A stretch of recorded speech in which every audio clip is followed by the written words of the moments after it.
بەڵێ بەرزان هەر سەبارەت بە شەڕ و پێکدادان لە ڕۆژهەڵاتی ناوەڕاست بە دیاریکراویش ئەگەر قسەمان لەسەر سووریا بێ میوانێکمان هەیە بە گشتی هەوڵ دەدەین زۆرترین پرسیار و زۆرترین وەڵامیشمان دەستکەوێ سەبارەت بە دۆخی ناوچەکە بە سووریا بە عێراق میوانەکەمان زۆر بەڕێز. ڕۆبەرت فۆرت دوایین باڵوێزی ئەمریکا لە سووریا لە شاری بانگۆر لە ویلایەتی مەینی ئەمریکاوە لەگەڵماندایە. بەڕێز فۆرد سڵاوتان لێبێ، گەلێک سپاس بۆ بەشداریکردنتان لەگەڵمان لەم گەشتەی ژووری هەواڵی کوردستان 24. با لە دۆخی سووریاوە دەست پێ بکەین سەرچاوم، با لە دۆخی سووریاوە دەست پێ بکەین. لە سووریا ئەمریکای لێیە، رووسیای لێیە، ئێرانی لێیە، تورکیای لێیە. بەڕای ئێوە دۆخی سووریا بەرەو کوێ هەروە دەمێنێتەوە یان دادەڕمێت؟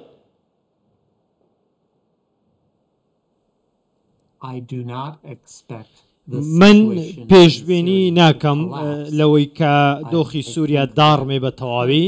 من پێم وایە بێت دۆخی کورد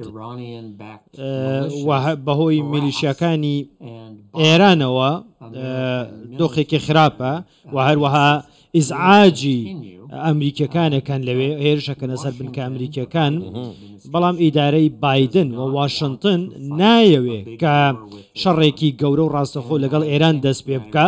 بۆیە من پێم وایە ئێرانیش هەروەها دەیەوێت دوورکەوێتەوە لەوەی کە شەڕێکی ڕاستەخۆی لەگەڵ ئەمریکا هەبێت. زۆر باشە. بەڕێز فۆرد، کەواتە هەر لەسەر سووریا و لەسەر کوردەکان ئێوە بە دۆستی خۆیان دەزانن و ئێوەش کوردەکان بە دۆستی خۆتان دەزانن. بەڵام پرسیارەکە ئەوەیە ئایا ئێوە بۆ پاراستنی کوردەکان لەوێن یاخود ئەمریکا ئەجێندای تایبەتی خۆی هەیە؟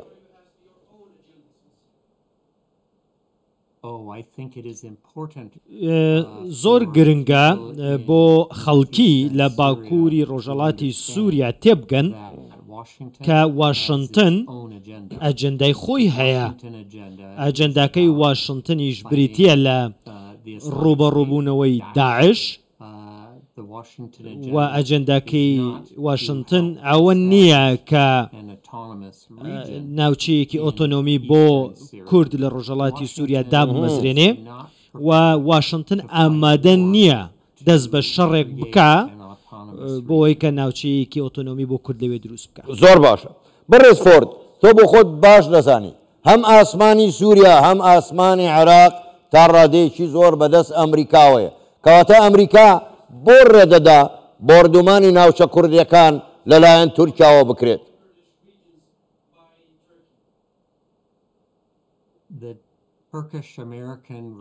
پەیوەندیەکانی ئەمریکا و تورکیا زۆر ئاڵۆزن. بەرژەوەندی ئەمریکا هەیە کە لە دەرەوەی سووریان لەگەڵ تورکیای مەبەستم و لەوەش گرنگتر بابەتی ئۆکرانیایە، بەڵام بەرژەوەندی دیکەش هەن و ڕێکەوتنی دەریای ڕەش هەیە.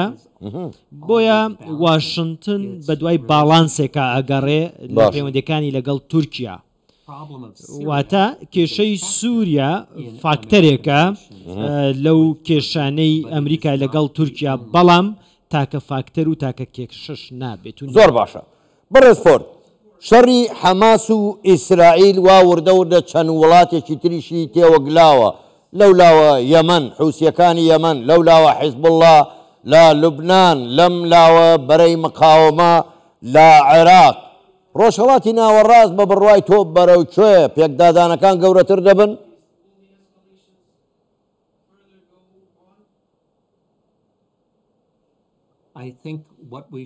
من پێم وایە ئەوەی کە ئێمە چاومان لەسەری بێ و بە وردی چاودێری بکەین با بڵێن سنووری نێوان لوبنان و ئیسرائیلە.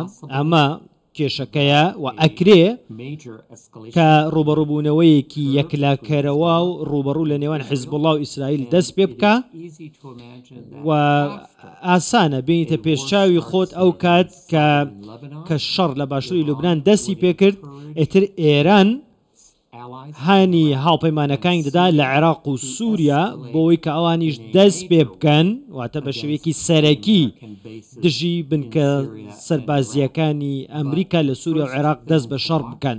بەڵام دەبێت جارێت چاوەڕێ بکەین وەکوتم بزانین سنووری نێوان لوبنان و ئیسرائیل چی لێ دێ. زۆر باشە. بەڕێز فۆرد، بۆ خۆت باش دەزانی و ئاگاداریشی ئەمریکا گەورەترین زلهێزی جیهانە لە ڕووی سەربازیشەوە، بەڵام بەردەوام بەرەی مقاومە لە عێراق هێرش دەکاتە سەر بن کە سەربازیەکانی ئەمریکا لە سووریاش و لە عێراقیش. بەڵام کاردانەوەی ئەمریکا زۆر لاوازە. پرسیارەکەی من ئەمەیە، ئەمریکا دەترسێت ئەمە لە ترسایە یان توانای ڕوبەڕووبوونەوەی نییە؟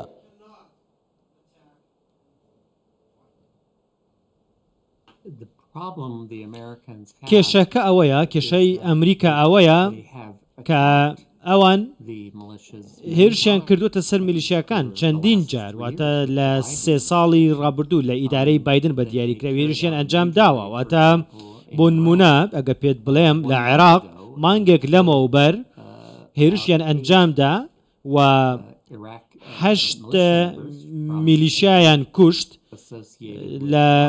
لە گروپێک کە با بڵێن کەتایب حیزبڵای و سەر بە ئێرانە و زیاتریشیان کوشتووە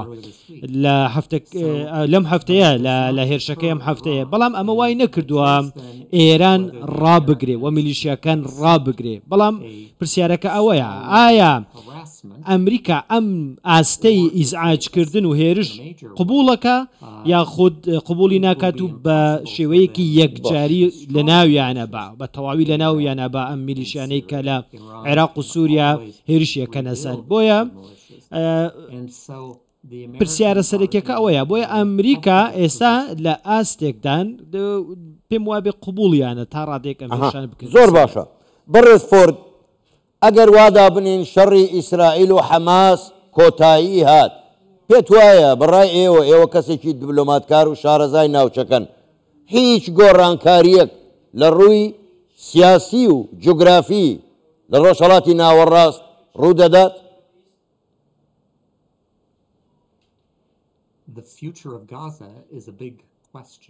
بابەتی غەزە پرسیارێکی گەورەیە، بەڵام من دووشتی لەسەرڵێم. یەکەمیان ئەگەر ئیسرائیلیش سەرکەوێ لە ناوبردننی حەماس لە ڕووی سەربازیەوە توانە سەربازیەکانی لە ناو ببا، بەڵام هێشتا ڕێکەوتنی ئاشتی لە نێوان فەلەستین و ئیسرائیل نایەتە دی، واتە کێشە هەر دەمێنێ. بۆ نمونە لەو ناوچانەی کە لە کەناری ڕۆژاوا داگیر کراون لە غەزە بە هەمان شێوە ئەکرێت توندڕەوی دروست بێ بە شێوازێکی دیکە. بەڵام لەگەڵ ئەوەشدا بێزارکردنی ئەمریکا بنکە سەربازەکانی ئەمریکا لە سووریا و عێراق هەر بەردەوام دەبن، چونکە ئێران نایەوێت کە سوپای ئەمریکا لە عێراق و سووریا هەبێت شێوەیەک. بەڕێز فۆرد، هێزەکانی حەشدی شەعبی لە عێراق داوای دەرکردنی هێزەکانی ئەمریکا دەکەن، بەڵام پرسیارەکەی من ئەوەیە، ئایا ئەگەر ئەمریکا لە عێراق شایەوە کارەسات ڕوو نادات بە تایبەتی بۆ دۆستەکانی ئەمریکا؟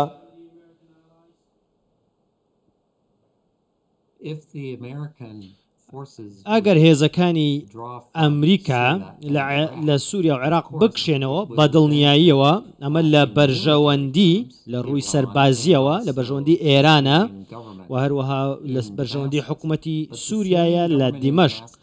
بەڵام حکوومەتی سووریا زۆر لاوازە و ناتوانێ کۆنتترۆلی حومسیش بکە لەوەی کە داعش سەر هەڵداتەوە لەوێ. بەڵام هاوکات و هاوتەریب لە عێراق سەرۆک وەزیران سوودانی بەرژەوەندی لەوەدایە کە ڕێکەوتنێک لەگەڵ حکوومەتی هەرێمی کوردستان بکات و دەیەوێت بیکات، بەڵام ئەگەر ئەمریکا کشایەوە ئەو کاتە دانووسان دەبێ لە نێوان هەولێر و بەغدا و ئەو کاتە